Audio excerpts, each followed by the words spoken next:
नमस्कार छात्रों, आपके अपने YouTube channel learning ma'am classes में आपका स्वागत, हार्दिक अभिनंदन। हम कक्षा 8 की new NCERT book Malhar Hindi को पढ़ रहे थे। पाठ नंबर 6 तक अपन पहुंच चुके हैं। पाठ का नाम है एक टोकरी भर मिट्टी, जो एक बहुत ही रोचक कहानी है। इसके भावार्थ अपन ने देख लिए हैं, कहानी को पूरा पढ़ लिया है और अपन अभी इसके अभ्यास प्रश्न देखेंगे। पहले वीडियो में मैंने कुछ अभ्यास प्रश्न करवा दिए थे। अगर किसी ने नहीं देखा है तो फर्स्ट पार्ट इसका जाके ज़रूर से देखें, और जो बचे हुए क्वेश्चन हैं वो आज अपन पार्ट नंबर 2 में देखेंगे। बदली हुई कहानी तक अपन पिछले वीडियो में कर चुके हैं इसके अभ्यास प्रश्न। आज अपन इसके जो बचे हुए अभ्यास प्रश्न हैं वो देखेंगे आगे से। तो पहला है इसमें की और की का उपयोग। इन वाक्यों में रेखांकित शब्दों के प्रयोग पर ध्यान दीजिए। तो पहला वाक्य है, इससे भरोसा है कि वह रोटी खाने लगेगी। तो यहाँ जो की है वो एक संयोजक के रूप में प्रयोग हुआ है।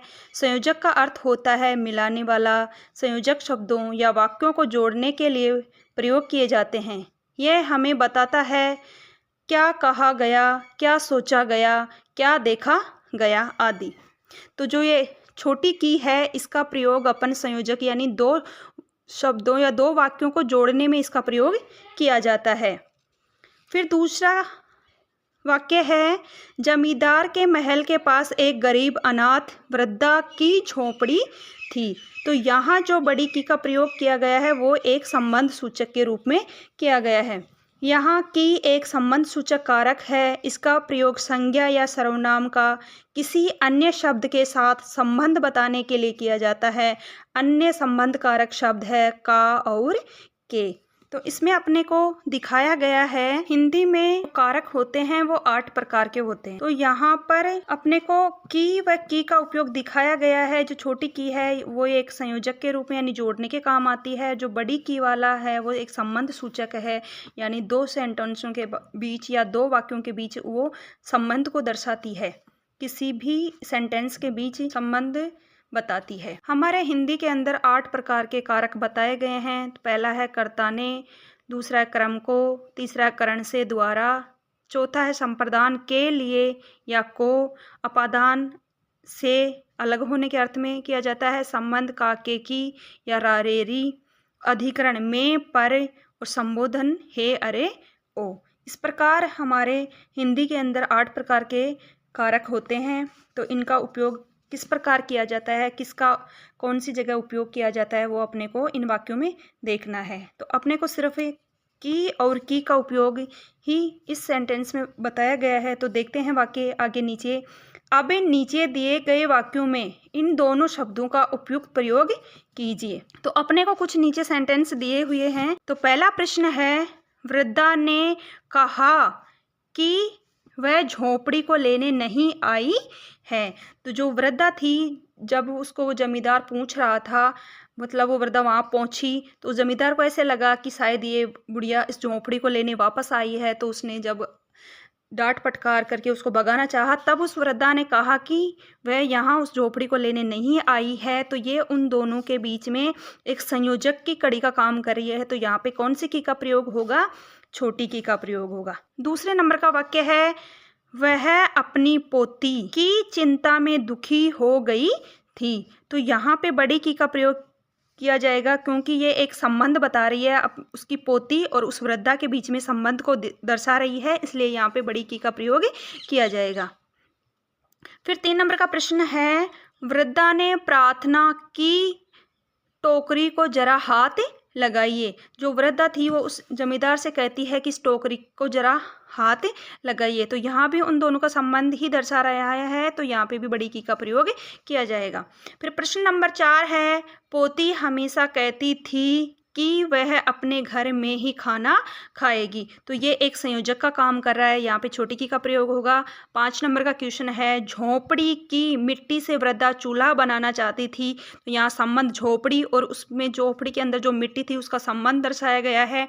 तो यहाँ पे बड़ी की का प्रयोग किया जाएगा। फिर प्रश्न नंबर 6 है, उसे विश्वास था कि मिट्टी का चूल्हा देखकर पोती खाना खाने लगेगी। तो वृद्धा है, उसको ये विश्वास था कि शायद वो जो उसकी पोती है वो मिट्टी को देखकर उसके मिट्टी के द्वारा बनाए हुए चूल्हे पर खाना पकने के बाद शायद वो खा ले। तो ये है जो संयोजक का काम कर रहा है। यहाँ पे छोटी की का प्रयोग होगा। फिर प्रश्न नंबर 7 है, वृद्धा की आंखों से आंसू की धारा बहने लगी।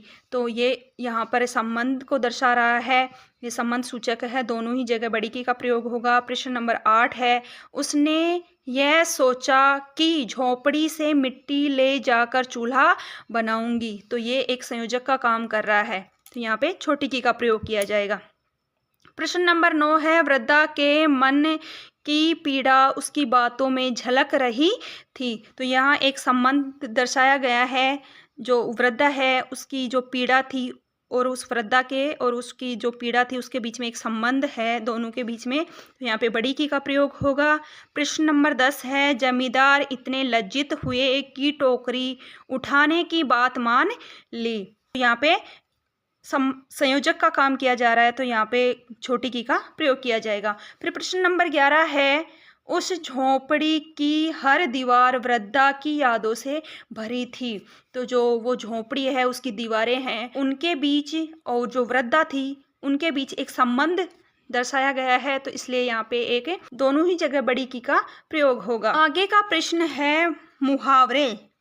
बाल की खाल निकालने वाले वकीलों की थैली गरम कर उन्होंने अदालत से झोंपड़ी पर अपना कब्जा कर लिया। इसका कह देखते हैं, इस वाक्य में मुहावरों की पहचान करके उन्हें रेखांकित कीजिए। तो आपको जो ये सेंटेंस दे रखा है, इसके अंदर को कितने मुहावरे हैं उनको आपको अंडरलाइन करके बताना है। तो इसमें कितने मुहावरे हैं? पहला है बाल की खाल निकालना, एक मुहावरा ये हो गया। दूसरा है थैली गरम करना, 2। और तीसरा है कब्जा करना। इसके अंदर 3 मुहावरे अपने को दिए गए हैं, तो तीनों मुहावरे आप लिख सकते हो। फिर नीचे 6 नंबर का प्रश्न है, बाल शब्द से जुड़े निम्नलिखित मुहावरों का प्रयोग करते हुए वाक्य बनाइए।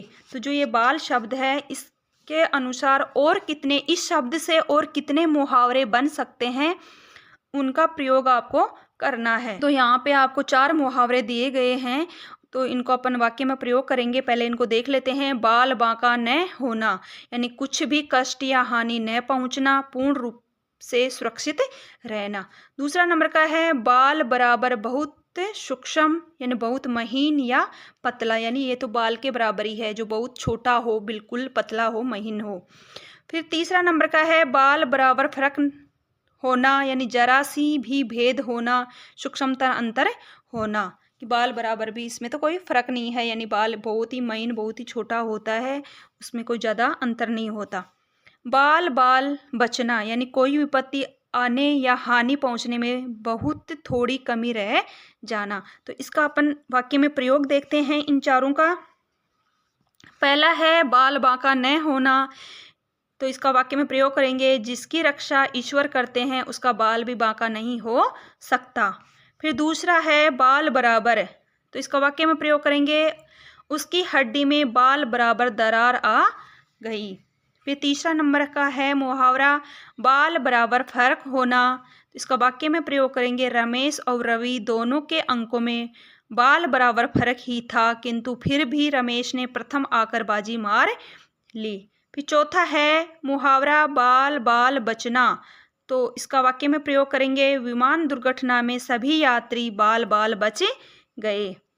फिर आगे के प्रश्न हैं काल, तो आपको काल देखना है। हिंदी में 3 प्रकार के काल होते हैं, वर्तमान काल, भूतकाल और भविष्यत काल।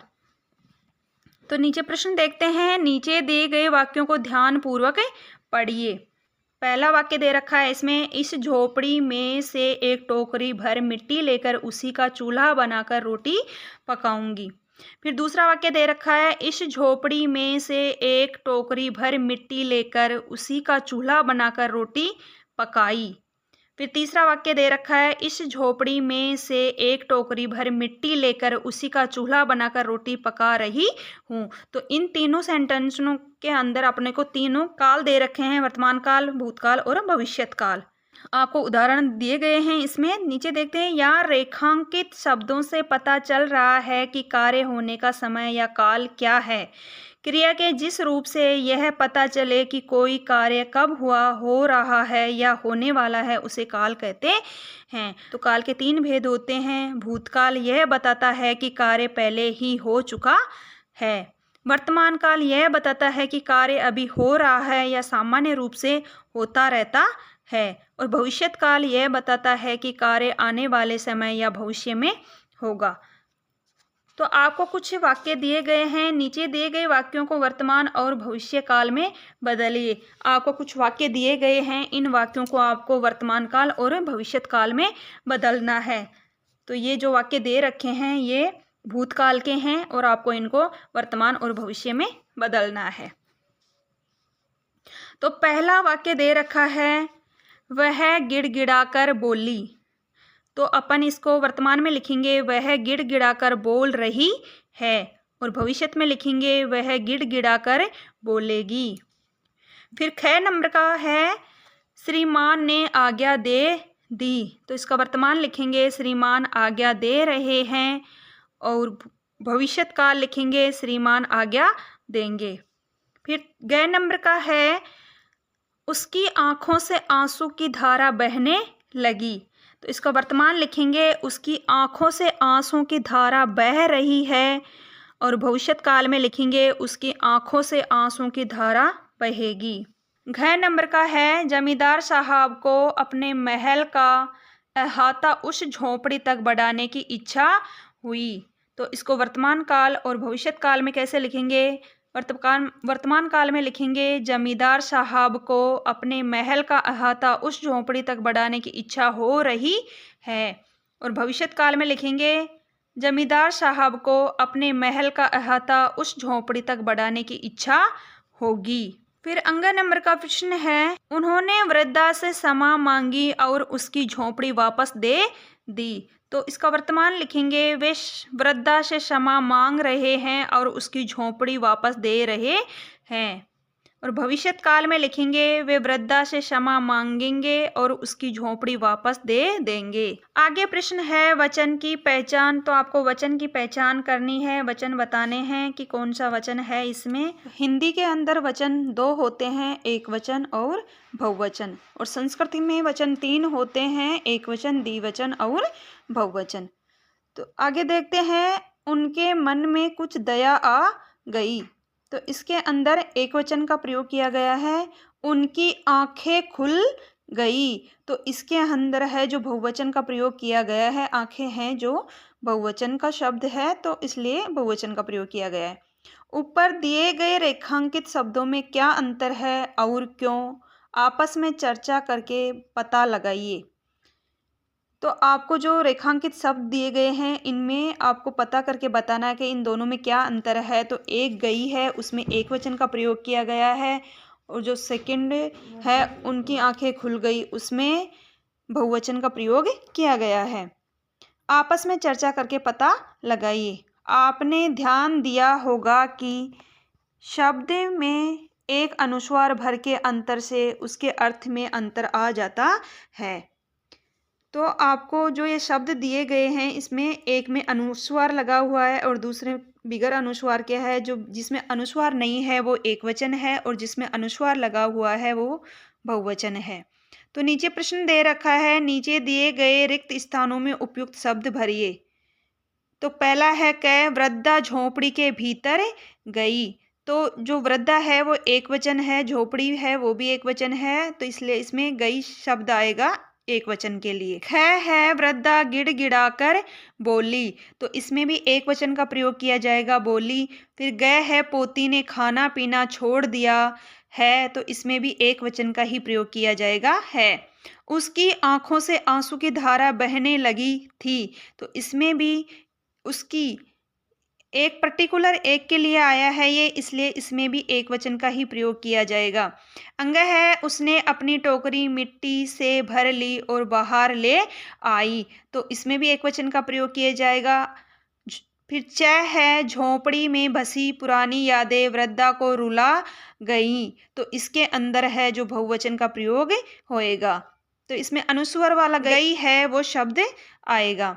फिर 6 है, पाठक देख सकते हैं कि कैसे एक छोटी सी टोकरी ने बड़े बदलाव ला दिए हैं। तो इसके अंदर बहुवचन का प्रयोग किया जाएगा, इसलिए इसमें अनुस्वार वाला है आएगा। फिर आगे है कहानी की रचना। तो आपको कहानी की रचना करनी है। इसमें कुछ सेंटेंस आपको दिए हुए हैं, तो देखते हैं। यह सुनकर वृद्धा ने कहा, महाराज नाराज न हो तो। इस पंक्ति में लेखक ने जानबूझकर वृद्धा की कही हुई बात को अधूरा छोड़ दिया है।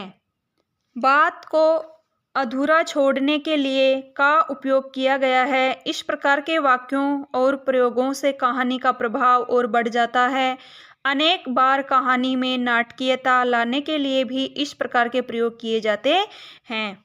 तो क नंबर का प्रश्न है, इसमें आपको इस कहानी में ऐसी अनेक विशेषताएं दिखाई देंगी, उन्हें अपने समूह के साथ मिलकर ढूंढिए और उनकी सूची बनाइए। तो आपको जो इसमें कुछ वाक्य दिए गए हैं उनको आपको ढूंढना है और इनका प्रयोग करते हुए आपको एक सूची बनानी है। तो ये आप खुद से करेंगे। 6 नंबर का प्रश्न दे रखा है, इस कहानी की कुछ विशेषताओं को नीचे दिया गया है, इनके उदाहरण कहानी से चुनकर लिखिए। तो आपको कुछ विशेषताएं दे रखी हैं कहानी की और कहानी के उदाहरण आपको लिखने हैं। तो पहला दे रखा है इसमें प्रश्नोत्तर शैली। कहानी में ऐसे प्रश्न हैं जो पाठक को सोचने पर विवश कर देते हैं। तो इसको आपको कैसे लिखना है, आगे इसको उत्तर में लिखेंगे प्रश्नोत्तर शैली को। महाराज नाराज न हो, आपसे तो एक टोकरी भर मिट्टी उठाई नहीं जाती, तो इस झोपड़ी में तो हजारों टोकरियां मिट्टी पड़ी है, उसका भार आप जन्म भर कैसे उठा सकेंगे। दूसरा प्रश्न है, इसमें क्या दे रखा है अपने को, वर्णनात्मकता। लेखक ने जगहों और भावनाओं का ऐसा चित्र खींचा है कि पाठक दृश्य को देख सकता है। तो इसमें अपन वर्णन करेंगे आगे।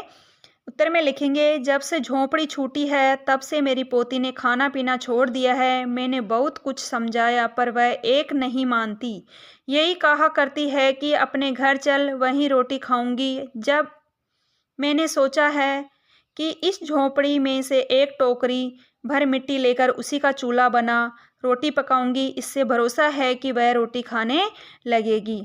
फिर आगे है भावात्मकता। कहानी में करुणा, पछतावा और प्रेम जैसे गहरे भाव हैं। तो इसमें अपन उत्तर में लिखेंगे, जब उसे अपनी पूर्व स्थिति की याद आती तो मारे दुख के फूट फूट कर रोने लगती थी, और जब से उसने अपने श्रीमान पड़ोसी की इच्छा का हाल सुना तब से वह मृत प्राय हो गई थी। कृतकर्म का पश्चाताप कर उन्होंने वृद्धा से क्षमा मांगी और उसकी झोंपड़ी वापस दे दी। फिर 4 नंबर का है संवादात्मकता। पात्रों के संवादों से कहानी आगे बढ़ती है और प्रभावी बनती है। तो इसके उत्तर में लिखेंगे अपन, जब से यह झोंपड़ी छूटी है तब से ही मेरी पोती ने खाना पीना छोड़ दिया है। मैंने उसे बहुत कुछ समझाया पर वह एक नहीं मानती। महाराज कृपा इस टोकरी को जरा हाथ लगाइए जिससे कि मैं इसे सिर पर धर लूं। नहीं, यह टोकरी हमसे न उठाई जाएगी। आपसे तो एक टोकरी भर मिट्टी उठाई नहीं जाती, और इस झोपड़ी में तो हजारों टोकरियां मिट्टी पड़ी है, उसका भार आप जन्म भर कैसे उठा सकेंगे।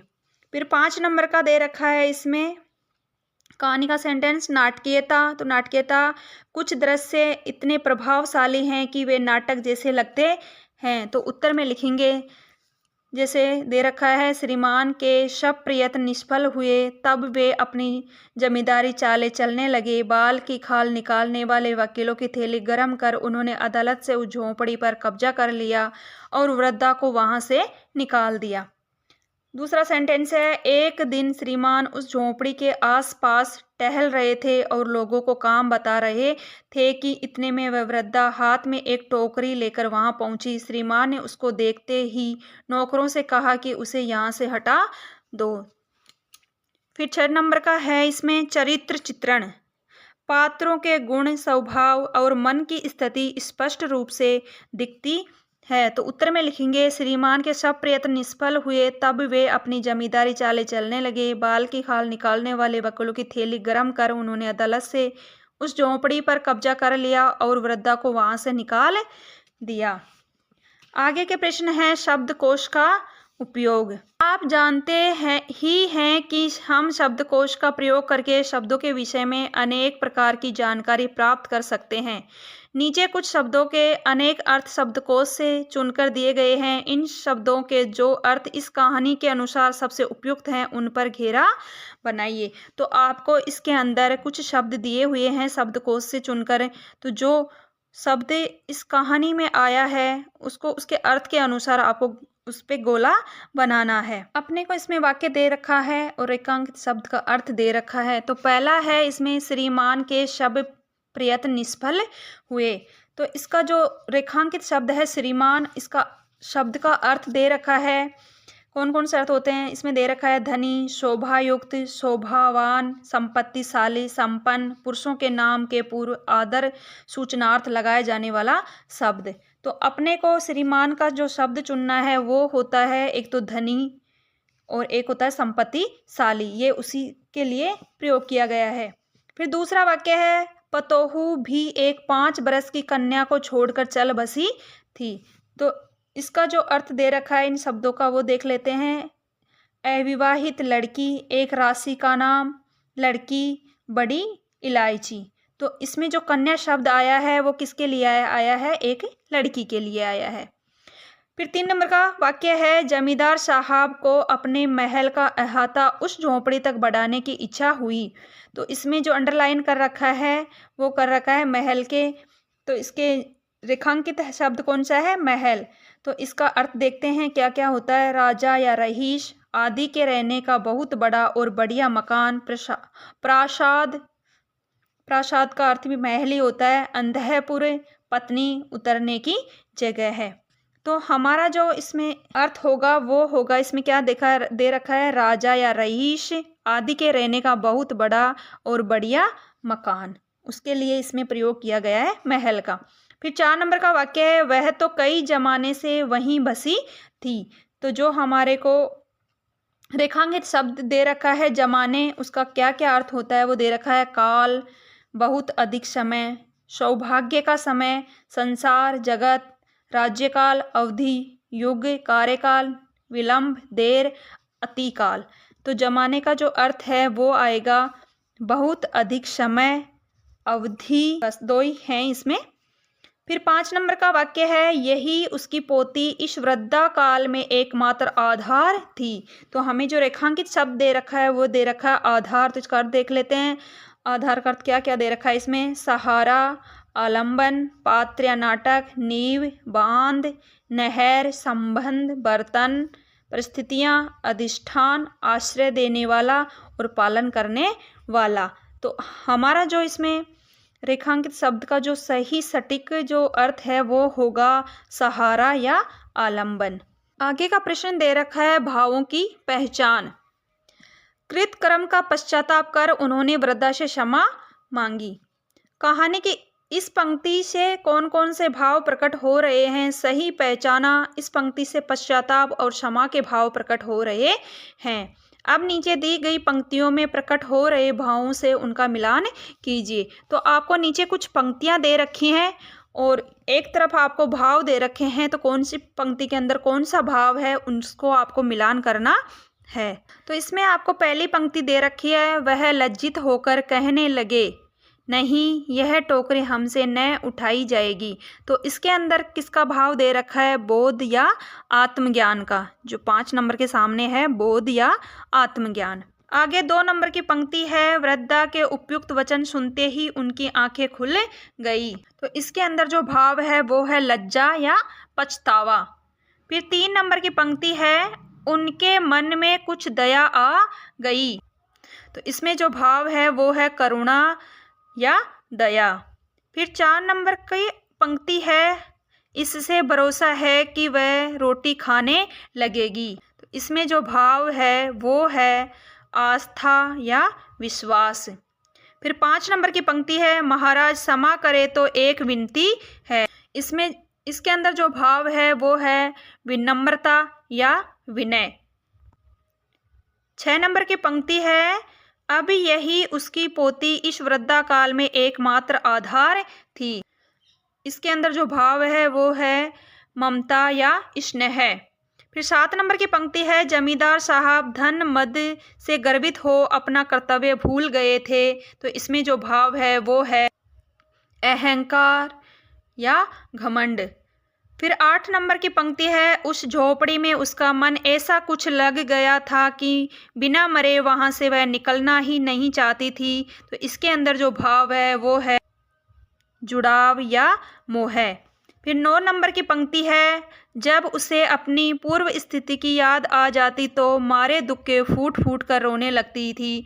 तो इसके अंदर जो भाव है वो दुख व पीड़ा। फिर 10 नंबर की पंक्ति है, बाल की खाल निकालने वाले वकीलों की थैली गर्म कर उन्होंने अदालत से झोपड़ी पर अपना कब्जा कर लिया। तो इसके अंदर जो भाव उत्पन्न हुआ है वो है क्रूरता व अन्याय का। आगे का प्रश्न है वाक्य विस्तार। तो वाक्य दे रखे हैं आपको, कुछ इनका विस्तार करना है। पहले नीचे देख लेते हैं। वृद्धा पहुंची, यह केवल 2 शब्दों से बना एक वाक्य है, लेकिन हम इस वाक्य को बड़ा भी बना सकते हैं।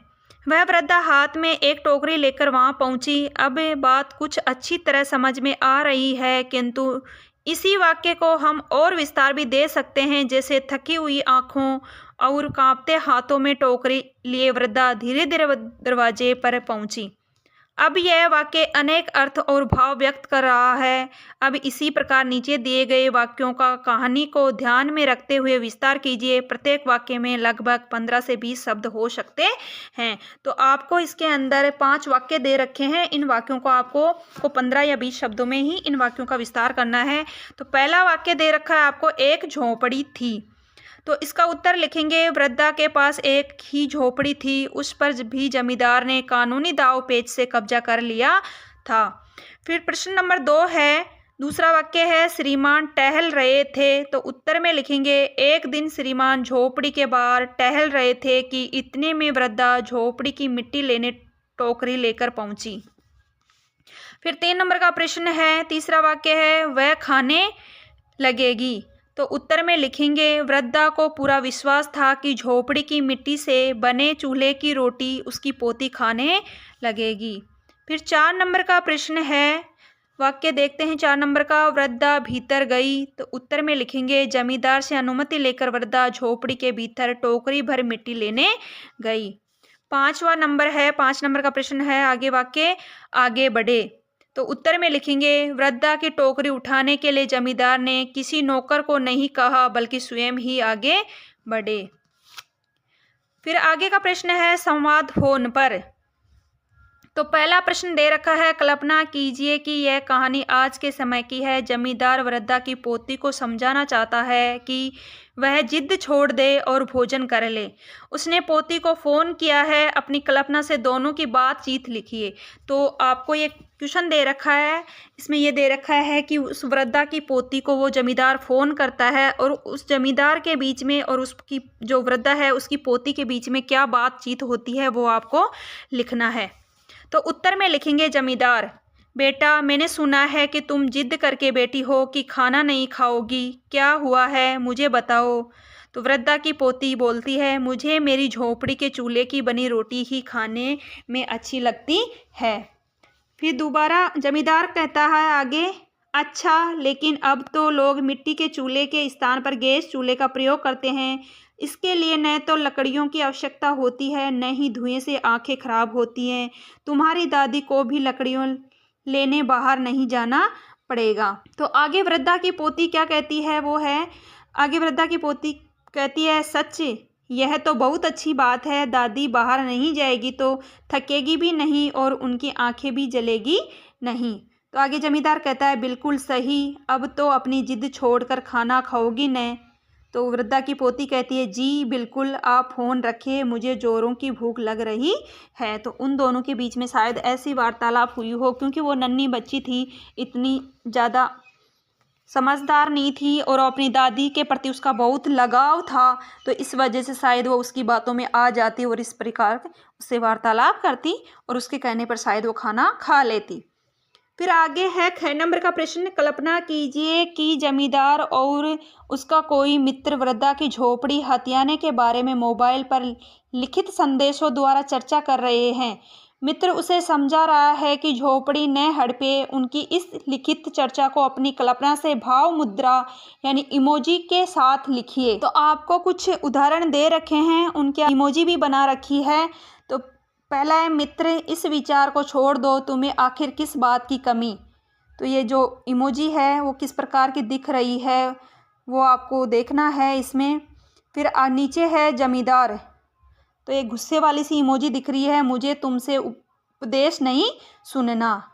तो ये एक गुस्से में कह रहा है। और वो एक ये जो ऊपर मित्र की इमोजी है वो एक इमोशनल इमोजी दिख रही है शायद, और नीचे एक गुस्से वाली इमोजी दिख रही है।